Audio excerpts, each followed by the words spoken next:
안녕하십니까. 1월 21일 화요일 마태복음 5장 1절에서 12절 말씀입니다.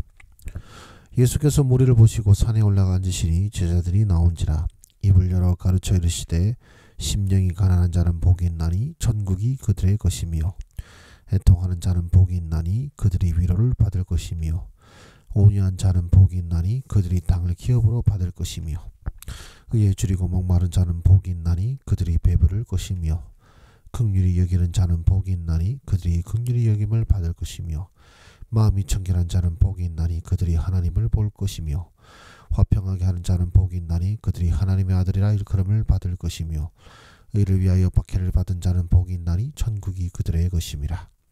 나로 말미암아 너희를 욕하고 박해하고 거짓으로 너희를 거슬러 모든 악한 말을 할 때에는 너희에게 복이 있나니 기뻐하고 즐거워하라. 하늘에서 너희 상이 큼이라. 너희 전에 있던 선지자들도 이같이 박해하였느니라. 아멘. 오늘 말씀은 제자들에게 이제 팔복에 대해서 하신 말씀이라고 보시면 되겠습니다. 이제 산상수훈이라고 하죠. 이 산상수훈에서 이제 앞부분에 해당되는 이제 팔복에 관한 말씀입니다. 그럼 잠깐 정지하시고 묵상하도록 하겠습니다. 하나님은 어떤 분이십니까? 주님 앞에 나오는 제자들을 가르치시는 분이십니다. 예수님께서 무리를 보시고 산에 올라가 앉으셨을 때에 제자들이 나옵니다. 그리고 그들에게 어떻게 하십니까? 입을 열어 가르치신다라고 하십니다. 웬만해가지고는 말씀하신다, 이르시되 이런 식으로 하지 입을 연다라는 표현을 잘 쓰지 않는데요. 입을 여셨다는 말은 이 가르침 아주 특별하고 특별한 권위가 있는 가르치심이라고 볼 수가 있겠습니다. 바로 누구에게 가르치시는 것입니까? 주님 앞에 나온 제자들입니다. 물론 이 말씀을 듣는 무리들도 있지만 일단은 이 앞에 나온 제자들을 향하여서 하신 말씀임을 마태복음은 우리에게 보여주고 있는 것이죠. 자, 그렇다면 또한 우리 하나님은 어떤 분이십니까? 복이 있다고 하시는 분이십니다. 그러니까 복을 줄 것이다. 이렇게 하면은 그것을 조건으로 삼아 너에게 이러한 복을 주겠다라고 말씀하지 않으시죠. 어떻게 합니까? 심령이 가난한 자는 복이 있다라고 하십니다. 복을 줄 것이라고 하지 않으십니다. 심령이 가난한 자에게 내가 복을 줄 것이다 하지 아니하시고 심령이 가난하기에 복이 있다라고 하시는 것입니다. 그러니까 이렇게 하면 복을 주신다가 아니라 이렇게 하는 자가 복이 있다라는 것이죠. 그러니까 주님께서 우리에게 복을 주신다는 개념은 어쩌면 우리의 생각과 다를 수도 있습니다. 우리는 어떻게 무엇을 복이라고 생각합니까?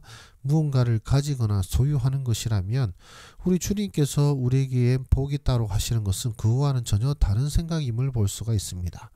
그렇기에 오늘 말씀은 우리에게 무엇을 말씀하고 있습니까? 복은 내가 무엇을 가졌는가가 아니라 내가 어떠한 사람인가인 것입니다. 이런 변화가 어떻게 나타났을까요? 의에 줄이고 목마른 것처럼요. 심령이 가난한 것은요. 내 힘으로 어떻게 심령이 가난하게 되는 것이 아닙니다. 내가 임의적으로 심령을 가난하게 할 수 없습니다. 이 주님께서 다 하시는 일이죠. 그래 하나님께서 내게 복을 주셨기 때문에 뭡니까? 네가 심령이 가난해지는 거고 애통하는 거고 의에 줄이에 목마른 거고 하여튼 이 팔복에 나오는 그 모든 성품과 삶의 모습이 바로 하나님께서 우리에게 복을 주셨기 때문에 그런 모습 그런 마음가짐이 너에게 있다라는 것이죠. 그러므로 내가 어떤 사람인가가 복인 것입니다. 내가 세상은 무엇을 가졌는가로 복을 삼습니다. 돈을 많이 가지거나 어떤 지위를 가지거나 어떤 권력을 가지는 것을 복이 있다라고 합니다. 그러나 오늘 주님께서 주신 말씀은 내가 어떤 사람이냐는 것입니다. 내가 어떤 변화를 누렸는가, 내가 어떤 연단을 받고 있는가. 연단을 받는 자체가 하나님께서 그와 함께 하시다는 것이고 그런 연단과 고난 속 고뇌하는 가운데도 흔들리지 않고 소위 말하면 절망하거나 낙심하지 아니하고 죄악의 길에 빠져들지 않는 것은 결국 주께서 함께 하시는 복을 누리기에 복이 있다라고 하는 것입니다. 또한 우리에게 또 무엇을 가르쳐 줍니까? 하나님의 사람은 이 모든 복을 가진 자이라고 합니다.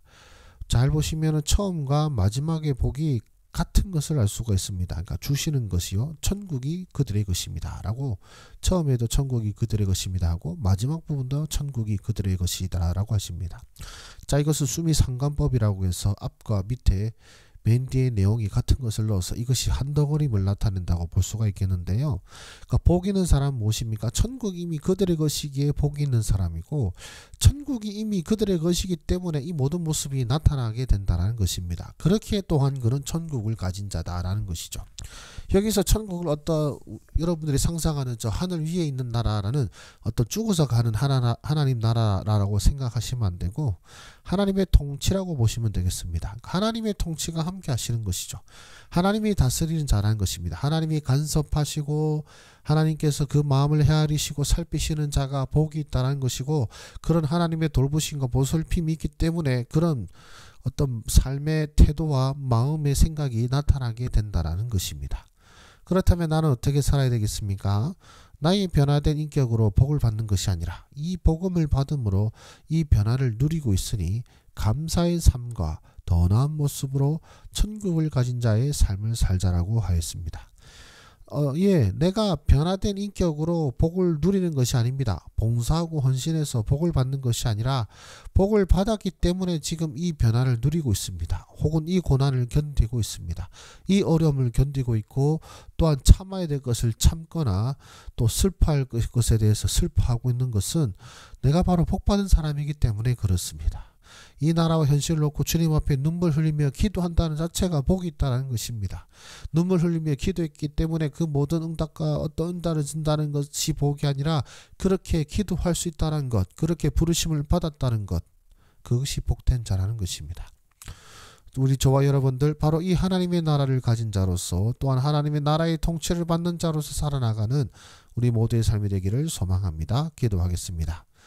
은혜가 풍성하신 우리 아버지 하나님, 이 부족한 죄인들로 하여금 하나님의 이 모든 복을 누리는 이 복된 사람으로 세워주시니 감사를 드립니다. 우리 안에 행하신 그 놀라운 복된 일들이 우리를 이어서 또 수많은 사람들에게 전해질 수 있도록 주여 복을 내려 주시옵소서. 모든 말씀 예수님의 이름으로 기도드립니다. 아멘. 감사합니다. 수고하셨습니다.